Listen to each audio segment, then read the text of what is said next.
Assalamualaikum warahmatullahi taala wabarakatuh. Selamat malam.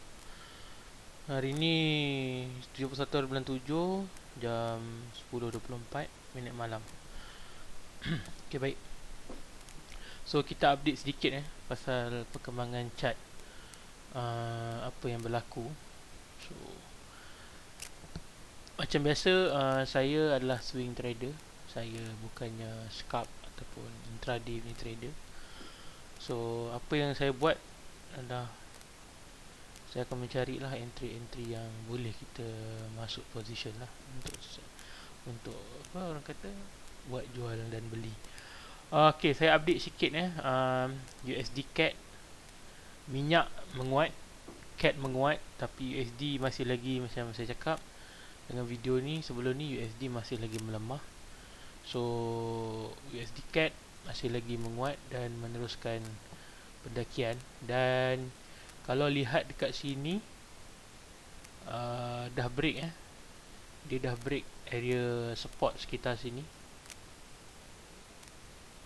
dah break area support. So maybe kita boleh tunggu untuk press retrace.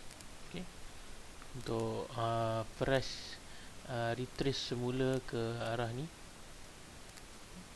press naik semula ke arah sini.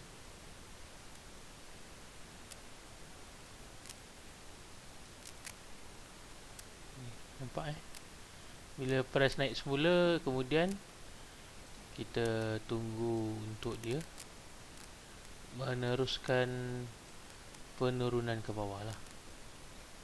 Okay. So area sini adalah area resistance dan masih lagi menguasai. Kalau ikutkan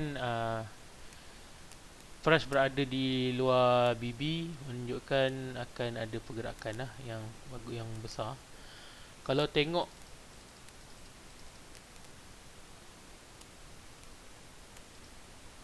saya delete dulu.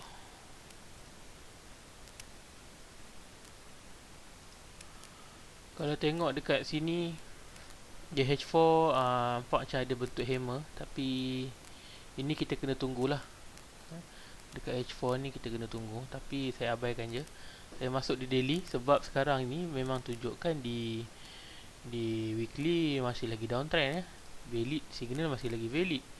Signal, kalau kita tengok signal dekat sini, masih lagi valid untuk kita sell position. Okey, nampak area sini. So muncul kat sini, area ni masih lagi valid untuk sell position.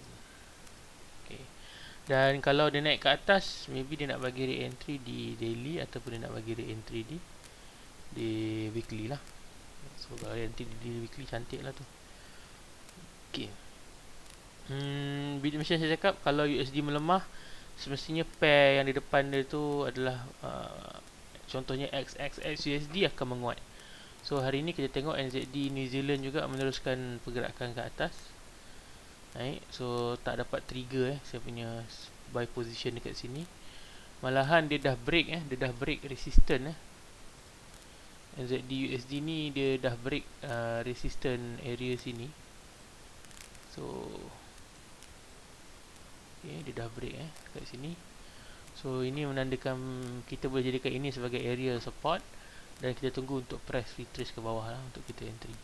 Tapi macam mana pun saya masih lagi menggunakan press untuk entry di sini. Okey, macam mana pula dengan GBP USD? Yang ini saya masih lagi hold position, dah 194 pips. Okey, dah 194 pips. Ini cantik. Saya biarkan saja. Target saya naikkan ke 292 pip bersamaan, dan saya punya stop loss adalah 49 pip. So lebih kurang 7 ataupun 8 7 lebih lah, 7 lebih, 1 nisbah 7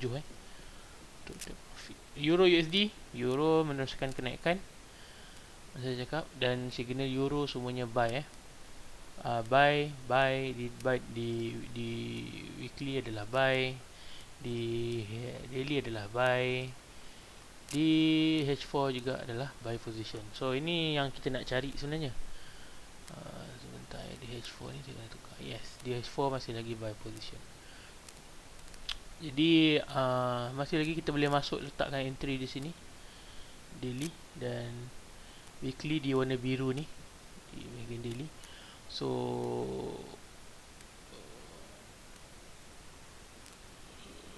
okay, tak ada masalah untuk Euro USD. Minyak pun menaik. Minyak hari ni membuat lonjakan Semua di H1 ni sekarang tengah sell lah. Okay, nampak dekat sini H1 tengah sell sini. Tapi di H4 masih lagi buy. Dan di H4 dah mengangkang BB dah mengangkang. Dan tengok di daily juga BB dah mengangkang. Tapi nampak macam di weekly dia tengah squeeze. Okay, so sekarang apa yang kita boleh buat? Maybe saya boleh jadikan daily ni lah untuk saya point of entry saya. Saya dah letak satu di dekat situ. Crude juga macam tu. Okay, sama juga. Crude dengan brand lebih kurang je. Okay, crude dengan brand lebih kurang je. Okay, mengangkang. So kita tunggu je lah. So kita ubah sedikit point of entry kita dekat sini. Dan dekat sini kita ubah sikit point of entry kita untuk weekly. Okay, so kita boleh letak dua lah. Boleh letak dua apa orang kata, dua point of entry kita. Okay, Euro USD dah, NZD sudah. Gold ni macam biasa lah. Gold terbang melayang lah jawabnya. Gold saya update dah melepasi area 1400 Dia dah melepasi area 1400. So saya tukar setting dulu. Gold. Okay, dah melepasi area 1400, 1400. So ketiga-tiga time frame di weekly, daily dan H4 dalam move uptrend. So maybe kita boleh letak satu position untuk kita di H4. Okay, kita boleh letak satu position di daily, sebab sekarang ni di H4 price tengah reject. Di H1 juga price tengah reject, kita boleh nampak. Okay, so kita boleh masuk untuk entry di daily lah. Sebab sekarang ni kalau ikutkan di H4 ni terlalu jauh dia punya price dengan 20 ni.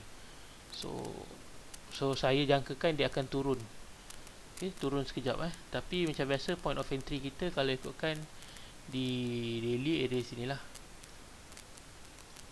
Point of entry kita di daily area sini, manakala di weekly area sini. Okay. So kita boleh pilih lah mana yang kita rasa bersesuaian dengan kita punya. Saya cuba letak sekali point of entry. Okay, dia cuba nampak tak? Okay, cantik. So nampak kat situ. Okay, so di H1 ni, di H4 kita tak boleh nak masuk sebab antaranya stokastik ni pun dah ke atas. Di daily juga stokastik ke atas. Dan di daily stokastik ke atas, di H1 pun stokastik ke atas. So ini momentum tengah kuat lah maksud dia. So kalau boleh kita nak price to retrace. Kita tak nak, sebab kita punya style lah buy on dip. So kita tak nak buy on breakout. So sebab kalau kita buy on breakout, kita dah boleh buy dekat sini. Area breakout dekat bahagian sini kita dah boleh buy. Tapi itulah, kita bukannya trader untuk buy on breakout. Saya sendiri bukannya orang yang buy on breakout. Nak main kejar-kejar Saya bukan trader yang sebegitu. Okay, jadi anda kena tahulah anda punya skill trading tu macam mana. Anda jenis nak buy on breakout ke, anda nak buy macam mana kan.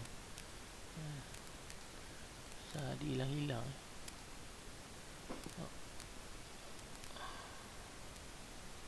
wujud tak? Okay. So ini kalau orang tanya setting saya, ini setting multiple time frame yang saya buat bila saya masuk di weekly dan daily, InsyaAllah di bahagian lain pun akan muncul. So siapa yang gunakan setup multiple time frame, memang Bukan kena set up. Kita nak masuk position ni, kita kena tengok ke 2, 3 ataupun 4 time frame. Tapi kalau orang yang biasa gunakan teknik ni, dia akan guna 3 time frame lah. Tapi saya pandai 1 ataupun 2 saja. Goal macam biasa, masih lagi menggunakan kenaikan.